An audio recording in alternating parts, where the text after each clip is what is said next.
다 함께 사도신경으로 신앙 고백하시겠습니다. 전능하사 천지를 만드신 하나님 아버지를 내가 믿사오며 그 외아들 우리 주 예수 그리스도를 믿사오니 이는 성령으로 잉태하사 동정녀 마리아에게 나시고 본디오 빌라도에게 고난을 받으사 십자가에 못 박혀 죽으시고 장사한 지 사흘 만에 죽은 자 가운데서 다시 살아나시며 하늘에 오르사 전능하신 하나님 우편에 앉아 계시다가 저리로서 산자와 죽은 자를 심판하러 오시리라. 성령을 믿사오며 거룩한 공예와 성도가 서로 교통하는 것과 죄를 사하여 주시는 것과 몸이 다시 사는 것과 영원히 사는 것을 믿사옵나이다. 아멘. 다 함께 찬송가 484장 찬양하시겠습니다.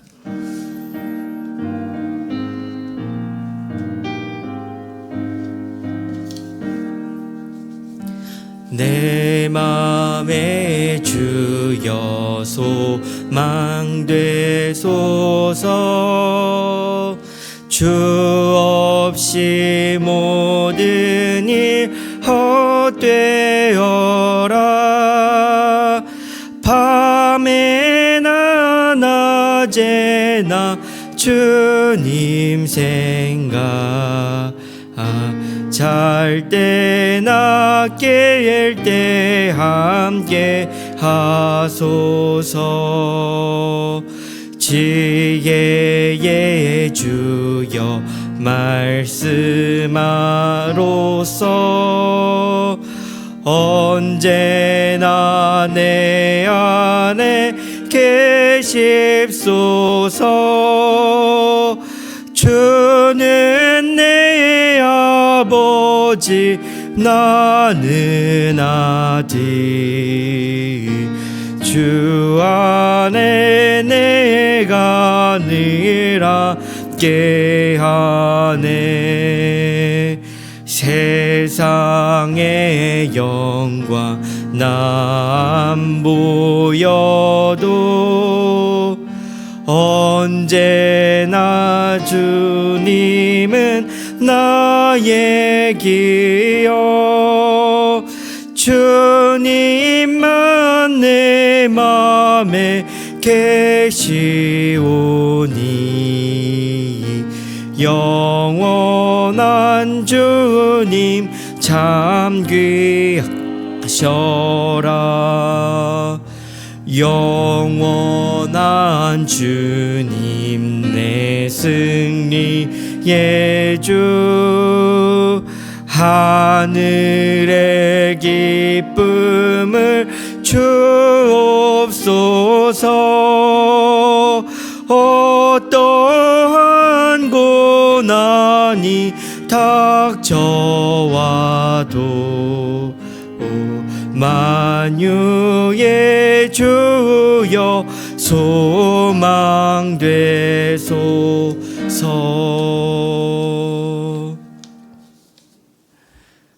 오늘 우리가 함께 나눌 하나님의 말씀은 예레미야 48장 26절부터 35절의 말씀입니다. 예레미야 48장 26절에서 35절의 말씀입니다. 교독하여 읽도록 하겠습니다. 모압으로 취하게 할지어다. 이는 그가 여호와에 대하여 교만함이라. 그가 그 토한 것에서 뒹굴므로 조롱거리가 되리로다. 그가 이스라엘을 조롱하지 아니하였느냐. 그가 도둑 가운데에서 발견되었느냐. 내가 그를 말할 때마다 내 머리를 흔들었다. 모압 주민들아, 너희는 성읍을 떠나 바위 사이에 살지어다. 깊은 골짜기 여기에 깃들이는 비둘기같이 할지어다. 심한 교만 곧 그의 자고와 오만과 자랑과 그 마음의 교만이로다. 여호와의 말씀이니라. 내가 그의 노여함을 허탄함을 아노니 그가 자랑하여도 아무것도 성취하지 못하였도다. 그러므로 내가 모압을 위하여 울며 온 모압을 위하여 부르짖으리니 우리가 기레를 쓰는 사람을 위하여 신음하리로다. 신마의 포도나무여 너의 가지가 바다를 넘어 야셀 바다까지 뻗었더니 너의 여름 과일과 포도 수확을 탈취하는 자가 나타났으니 내가 너를 위하여 울기를 야셀이 우는 것보다 더하리로다. 기쁨과 환희가 옥토와 모압 땅에서 내가 먹을 때 포도주가 끊어지게 하리니 외치며 받는 자가 없을 것이라. 그 외침은 즐거운 외침이 되지 못하리라. 헤스본에서 엘르알레를 지나 야하스까지와 소알에서 호르나임을 지나 에글라 셀레시아에 이르는 지역에 사는 사람들이 소리를 내어 부르짖음은 니무림의 물도 황폐하였음이로다. 여호와의 말씀이니라. 모압 산당에서 제사하며 그 신들에게 분향하는 자를 내가 끊어 버리리라. 아멘. 오늘 우리가 함께 읽은 본문이 속한 예레미야 48장은 모압에 대한 하나님의 심판의 메시지를 선포하고 있습니다. 우리가 묵상하고 있는 말씀 수요일 본문부터 해서 벌써 3일째 모압의 심판을 묵상을 하고 있습니다. 48장에서 모압이 심판받아야 하는 이유를 세 가지로 정리할 수 있는데요. 첫째는 수요일 본문이었던 1절부터 10절까지는 하나님이 아니라 업적과 보물을 의지하는 그런 인본주의적인 모압의 심판을 이야기하고 있는 것이고요. 둘째는 어제 본문이었던 11절부터 25절까지로 이스라엘이 베델을 의뢰하여서 수치를 당하였던 것 같이 그모스 신을 섬김으로 말미암아 심판을 받을 것이다 라고 말한 우상 숭배한 것이 두 번째 이유가 되겠습니다. 세 번째는 오늘의 본문이 드러내고 있는 것인데요. 모압의 심판과 멸망의 원인을 교만 때문이다 라고 말씀하고 있는 것입니다. 26절은 이렇게 시작하고 있습니다. 모압으로 취하게 할지어다. 이는 그가 여호와에 대하여 교만함이라. 그가 그 토한 것에서 뒹굴므로 조롱거리가 되리로다. 이는 여호와에 대하여 교만함이라 라고 말씀하면서 모압의 교만을 하나님께서는 그 심판의 이유로 말씀하고 계십니다. 29절도 이렇게 기록하고 있습니다. 우리가 모압의 교만을 들었나니 심한 교만 곧 그의 자고와 오만과 자랑과 그 마음의 거만이로다. 교만이 심하다. 얼마나 심한지 자고 스스로 높이고 오만하고 자랑하고 마음이 거만하다. 비슷한 말을 여러 번씩 강조하면서 모압의 교만을 강조하고 있는 것입니다. 모압의 심판의 이유가 교만에 있음을 분명하게 전하고 있는 것이죠. 모압이 했던 구체적인 교만의 내용은 무엇일까요? 모압의 교만은 앞서 심판을 받아야 하는 두 가지의 이유, 자신들의 능력을 과시하는 것, 그리고 우상숭배를 하는 것, 이 두 가지 이유는요 아주 기본 베이스인 것이고요. 27절은 이렇게 말하고 있습니다. 내가 이스라엘을 조롱하지 아니하였느냐? 그가 도둑 가운데에서 발견되었느냐? 내가 그를 말할 때마다 내 머리를 흔드는도다. 이게 무슨 말씀이냐면요. 지금 시대적으로 북이스라엘이 먼저 멸망을 당한 시점입니다. 그리고 남유다가 바벨론에 의해서 멸망당하기 직전의 시점인 거거든요. 북이스라엘이 아수르에 의해서 멸망을 당할 때에 그때에 멸망을 당하는데 이 모압 사람들이 불쌍히 여기기는커녕 머리를 흔들면서 쯔쯔쯔 조롱하고 빈정대고 좋아했던 것입니다. 그리고 남유다가 바벨론에게 멸망당하기 전에도 여러 번의 침공의 사건들이 있었는데 아마도 그 침공의 사건들을 보면서 모압은 계속해서 조롱을 이어나갔던 것 같습니다. 사실 어제도 모압의 시작에 대해서 나누었는데요. 모압은 피가 이어진 어떻게 보면 이스라엘의 사촌 정도쯤 되는 나라입니다. 그런데 그럼에도 불구하고 이스라엘에 대해서 이스라엘이 침공당하고 정말 죽임을 당하고 그렇게 끌려가는, 그렇게 포로되어지는 그러한 모든 상황들을 보면서 피가 이어진 사촌쯤 되는 나라가 임에도 불구하고요, 조롱과 손가락질을 이스라엘을 향해 그렇게 대했다라는 거예요. 사실 모압이 하나님 앞에서 그렇게 의로운 나라가 아니지 않습니까? 그들이 지금 심판을 받고 있지 않음이 그들의 어떠함 때문이 아니라 하나님의 인내하심 때문인데도 불구하고, 그런데 마치 이스라엘이 도둑이라서 도둑질하다가 벌 받는 것 마냥 내가 너 그렇게 될 줄 알았다 하면서 그러한 태도를 대했다는 것입니다. 모압은 그렇게 교만했고 자고했고 오만했고 자랑하였으며 거만했습니다. 교만한 마음 아래 북이스라엘의 멸망과 남유다의 바벨론 침공들을 보면서 자신들과는 무관한 일이다 라고 생각했어요. 튼튼한 경제력, 군사력을 오히려 자랑하고 비웃었던 것입니다. 그들은 자신들이 가진 업적과 재력, 그것을 자신의 능력이라 여겼고 하나님이 아니라 그모스신 때문이라고 여겼습니다. 하나님께서는 교만한 모압을 심판하시는데 오늘 본문 26절은 이렇게 기록을 하고 있습니다. 모압으로 취하게 할지어다. 이는 그가 여호와에 대하여 교만함이라. 그가 토한 것에서 뒹굴므로 조롱거리가 되리로다.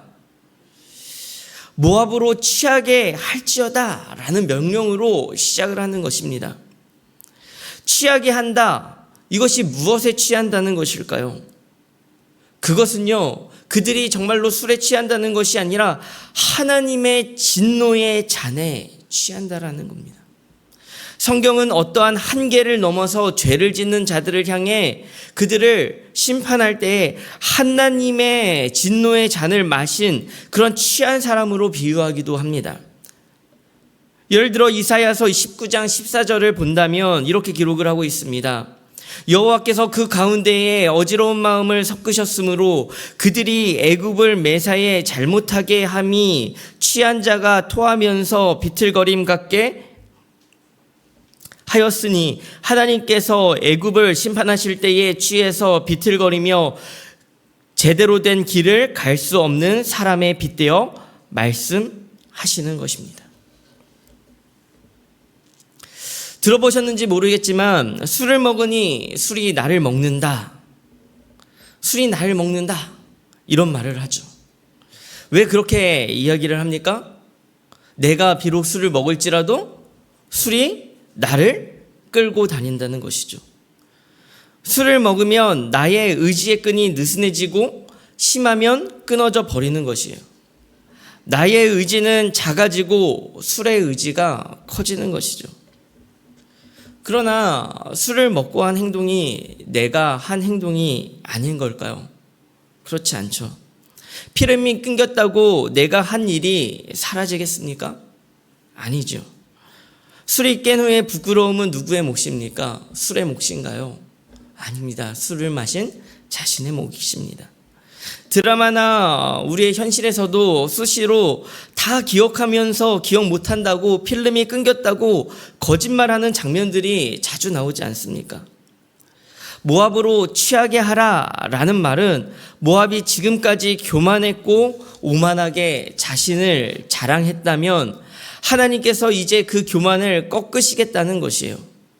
하나님의 진노의 잔에 취하여 비틀거리며 토한 것에서 뒹굴고 결국은 조롱거리가 될 것이라고 하나님은 말씀하고 계시는 것입니다. 지금까지 자신들이 조롱한 것들, 이스라엘을 향해서 조롱했던 것들을 그대로 당하는, 마치 자신이 토한 것에서 뒹구는 듯한 부끄러움을 당하게 하시겠다는 것입니다. 사랑하는 성도 여러분, 하나님은 교만을 싫어하십니다. 그런데 우리에는 교만이 우리에게 해당되지 않는다라고 생각하기 가장 쉬운 부분이 되는 것 같습니다. 어떻게 보면 우리는 일반적으로 모압처럼 누군가를 조롱하지도 잘 비난하지도 않을 겁니다. 최소한 마음속으로는 일정 부분 그러한 교만한 마음이 있다 하더라도 표현하는 것은 극도로 적을 수도 있습니다. 하나님보다 더 의지하는 것도 있고 하나님을 신뢰하지 않는 부분도 있고 그 모든 것들을 다 인정하지만 그렇다고 해서 의지적으로 우리가 그렇게 하고자 애쓰는 것이 아니니 이것은 우리의 약함이며 애써서 교만하려 한 것은 아니기에 우리가 스스로 교만하다 하는 마음은 사실 우리에게서 멀리 있는 것 같아요. 그러나 우리가 생각해 봐야 할 것이 있습니다. 모압이 왜 교만해졌을까요? 모압이 왜 교만해졌을까요? 그들이 강성해졌기 때문일까요? 그들이 부유했기 때문일까요? 물론 영향은 있겠죠. 자랑할 거리들이 있으니 영향은 있겠지요. 그러나 진짜 본질적인 이유는 되지 않습니다. 부유하다고 다 교만한 것은 아니지 않습니까? 그러면 그들의 교만의 이유는 무엇일까요? 그것은 그들의 시작을 잊었기 때문입니다.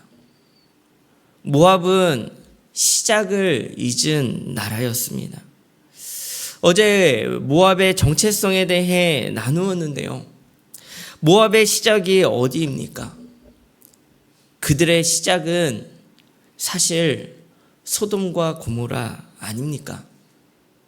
아브라함의 조카 롯이 보기 좋은 소돔과 고모라 땅을 선택했지만 그곳은 멸망당해야 할 최악의 도시였습니다. 하나님께서는 그 죄악의 도시에서 그 소돔과 고모라에서 롯과 두 딸을 건져서 살아나게 하셨습니다. 비록 잘못된 관계로 모압과 암몬이라는 두 아들이 태어나게 되었지만 하나님께서 그들을 번성케 하셔서 나라를 이루게 하셨습니다. 그들의 시작은 하나님의 구원이었습니다. 하나님께서 구원하시지 않았다면 생명도 나라도 없는 거예요. 사랑하는 성도 여러분, 우리가 삶에서 왜 진정한 감사를 잃어버립니까? 시작을 잊었기 때문 아닙니까? 하나님께서 나를 구원하신 그 시작을 잊었기 때문 아닌가요? 우리의 삶에서 왜 자꾸 하나님이 아닌 다른 것을 의지하고 나의 능력을 바라보며 교만해지게 되는 것일까요? 그건 역시나 시작을 잊었기 때문 아니겠습니까? 그러니 교만 중에 가장 큰 교만이 있다면 그것은 시작을 잊은 것이라 할 수 있는 것입니다. 은혜 받은 자가 은혜를 잊는 것이 교만의 시작입니다. 빈손으로 태어난 것을 알기에 지금 내가 가지고 있는 모든 것이 하나님이 주신 것임을 고백할 수 있는 것이고 구원을 받은 비참한 인생이 구원받았음을 알기에 다른 누구도 손가락질할 수 없고 그저 하나님이 주신 사랑으로 살아갈 수 있는 것 아니겠습니까? 사랑하는 성도 여러분, 저는 우리가 시작을 기억하는 우리가 되기를 간절히 소망합니다. 하나님께서 주신 하나님의 은혜, 나를 살게 하시는 하나님의 은혜, 그 은혜를 잊은 자는 교만의 길을 걷게 된다는 사실을 기억하면서 오늘도 은혜로 그리고 감사함으로 하나님 앞에 겸손히 나아가는 저와 우리 모든 성도님들이 되시기를 간절히 축원합니다. 우리 함께 말씀을 기억하며 기도했으면 좋겠습니다. 우리 첫 번째 기도하실 때는 우리의 시작이 하나님임을 고백하며 겸손히 주어진 삶 가운데 하나님의 뜻을 따라가게 해달라고 기도했으면 좋겠고요. 두 번째로 기도하실 때에는 하나님이 아닌 다른 것을 의지하는 마음을 내려놓게 하시고 유일한 소망 되신 하나님만을 붙들게 해달라고 그렇게 의지하며 나아갔으면 좋겠습니다. 세 번째로 우리 교회를 위해 기도하실 때는 특별히 라오스 해외 단기 선교팀을 위하여 기도했으면 좋겠습니다. 오늘 라오스의 문화를 경험하며 하나님의 아름다운 창조를 찬양하고 그 땅을 회복시키길 원하시는 하나님의 마음을 깨닫는 시간이 되게 해달라고 함께 기도하며 나아갔으면 좋겠습니다. 오늘 함께 우리 기도의 자리로 나아가도록 하겠습니다. 기도하시겠습니다.